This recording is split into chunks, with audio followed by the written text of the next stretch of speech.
ನಿಮ್ಮ ಆ್ಯಕ್ಷನ್ಸಲ್ಲಿ ನಮಗೆ ಕಾಣಿಸ್ತಾ ಇರೋದು is you keep adding skills ನಿಮ್ಮ ಇದಕ್ಕೆ ಆ್ಯಡ್ ಮಾಡ್ಕೊಳ್ತಾ ಹೋಗ್ತಾ ಇದ್ದೀರಾ. How has this helped you in this journey and ಮುಂದಕ್ಕೆ ಹೆಂಗೆ ಹೋಗ್ಬೇಕಂತ ಅದು ಹೆಂಗೆ ನಿಮ್ಮನ್ನು ಕರ್ಕೊಂಡು ಹೋಗ್ತಾ ಇದೆ ಕಿರಣ್? ಅಂದರೆ ನನಗೆ ಇದು ಆ್ಯಕ್ಚುಲಿ ಟ್ರಾವೆಲಿಂಗಿಂದಾನೇ ಸ್ಟಾರ್ಟ್ ಆಗಿದ್ದು. ಫಸ್ಟ್ ಆಫ್ ಆಲ್ ಟ್ರಾವೆಲ್ ಮಾಡೋ ಟೈಮಲ್ಲಿ ಯಾರೋ ಸಿಕ್ಕಿದ್ರು, ಅವ್ರು ಹೇಳಿದ್ರು, ನಾವು ಬ್ರಹ್ಮ ವಿಷ್ಣು ಮಹೇಶ್ ಏನು ಹೇಳ್ತೀವಿ, it's like it creates, maintains, destroys. ಅದು ನಿಮ್ಮ ಒಳಗಿರೋ ಒಂದು ಆ್ಯಟಮಿಂದ ಹಿಡಿದು ಇಡೀ ಗ್ಯಾಲಕ್ಸಿಗೆ same principle, same formula. So everything which starts today will be there for some time and will end at some point. ಅದೊಂದು ಅರ್ಥ ಆದ ತಕ್ಷಣ ಇಟ್ಸ್ ಲೈಕ್ ಹೌದು, ಇಷ್ಟು ದಿನ ದೊಡ್ಡನಾಗಬೇಕು ಅಂತ ಇದ್ದೆ. ಈಗ ದೊಡ್ಡನಾದ್ಮೇಲೆ every birthday remains -1. So towards where I am going, ನಾನು ಯಾವುದನ್ನ ಚೇಸ್ ಮಾಡ್ತಿದ್ದೆ, ಯಾವ ಕಡೆಗೆ ಹೋಗ್ತಿದ್ದೆ, ಇದೆಲ್ಲ ಅರ್ಥ ಮಾಡ್ಕೊಂಡಾಗ ಒಂದು ಅರ್ಥ ಆಗಿದ್ದು life it's all about experience. So ಆ ಎಕ್ಸ್ಪೀರಿಯನ್ಸಲ್ಲಿ ನೀವು ಪ್ರತಿದಿನ ಹೊಸದೇನಾದರೂ ಕಲಿತಾಗ it gives you a new life, it gives you new atmosphere.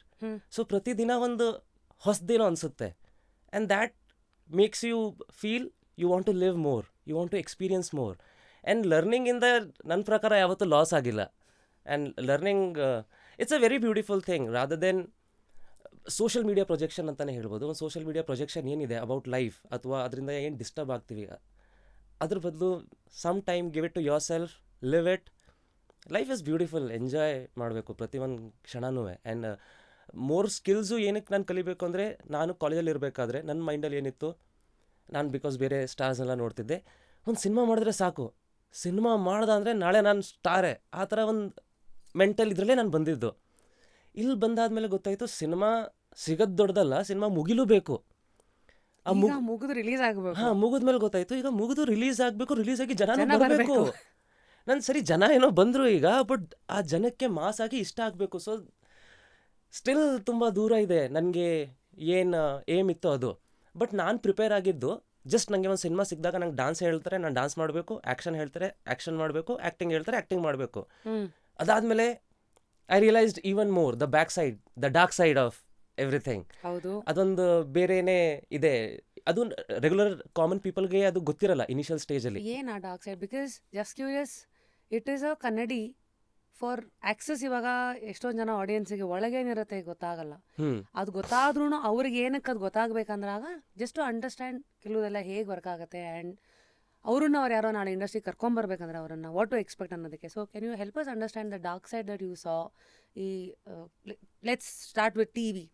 Because T V ಎಲ್ರಿಗೂ ಗೊತ್ತು ಕಿರಣ್, ಎಷ್ಟೋ ಜನ ಹೀರೋಗಳಿಗೂ ಇಲ್ದಿರೋ ಫೇಸ್ ವ್ಯಾಲ್ಯೂ ನಮ್ಮನೆ ಹುಡುಗ ಅನ್ನೋ ಒಂದು ಫೀಲಿಂಗು ಟಿ ವಿ ಮೇನ್ ಕ್ಯಾರೆಕ್ಟರ್ಸ್ಗೆ ಸಿಕ್ಬಿಡುತ್ತೆ ಅಲ್ವಾ? ನೀವು ನೋಡಿದಿರ ಕನ್ನಡತಿ ಟೈಮಲ್ಲಿ. ಫಸ್ಟ್ ಅದ್ರ ಬಗ್ಗೆ ಮಾತಾಡಿ. ಕನ್ನಡತಿ ನಿಮಗೆ ಬಂದಾಗ ಏನು ಎಕ್ಸ್ಪೆಕ್ಟೇಷನ್, ನೀವು ಲೆಕ್ಕಾಚಾರದಲ್ಲಿ ನುಗ್ಗಿದ್ರಿ, ಅದು ಮುಗಿಯೋ ಹೊತ್ತಿಗೆ ಏನೇನೆಲ್ಲ ಕಲ್ತ್ರಿ? ಆ್ಯಕ್ಚುಲಿ ಕನ್ನಡತಿಯಿಂದ ಜನಕ್ಕೆ ನಾನು ಪರಿಚಯ ಆಗಿದ್ದೀನಿ, ಬಟ್ ನಾನು ಕನ್ನಡತಿಗಿಂತ ಮುಂಚೆ 6 shows ಮಾಡಿದ್ದೀನಿ. ಆ್ಯಂಡ್ ಅಲ್ಲಿ ನನಗೆ ಯಾವತ್ತೂ ನಾನು ರೆಕಗ್ನಿಷನ್ ನೋಡೇ ಇಲ್ಲ, ಅಪ್ರಿಸಿಯೇಷನ್ ನೋಡೇ ಇಲ್ಲ. ನಾನು ಹೇಳಿಲ್ವಾ, where I am heading towards ಅಂತಲೇ ನನಗೆ ರಿಯಾಲಿಟಿ ಗೊತ್ತಾಗ್ತಿಲ್ಲ, ಅಥವಾ ಏನು ಮಾಡಬೇಕು ಅಂತ ಗೊತ್ತಾಗ್ತಿಲ್ಲ. But it's every day get up, do your work, go back home, every day get up, do your work, go back home. But for what ಅನ್ನೋ ಆನ್ಸರೇ ಸಿಗ್ತಿರ್ಲಿಲ್ಲ. ದೆನ್ ನಾನು ಹೇಳಿಲ್ವಾ, ಡಾರ್ಕ್ ಸೈಡ್ ಒಂದಿದೆ, ಒಂದು ಪ್ರೊಜೆಕ್ಷನ್ ಇದೆ, ಒಂದು ವಿಸಿಬಿಲಿಟಿ ಇದೆ, ವಿಸಿಬಿಲಿಟಿ ಖರ್ಚು ಮಾಡಬೇಕು. ಆ್ಯಂಡ್ ಐ ಆಮ್ ಲೈಕ್, ನಾವು ಇಲ್ಲಿ ಸರ್ವೈವ್ ಮಾಡೋಕ್ಕೆ we are finding out ways, and ಅದರಲ್ಲಿ you have a extra burden which is called that fame, and that whole thing is a projection.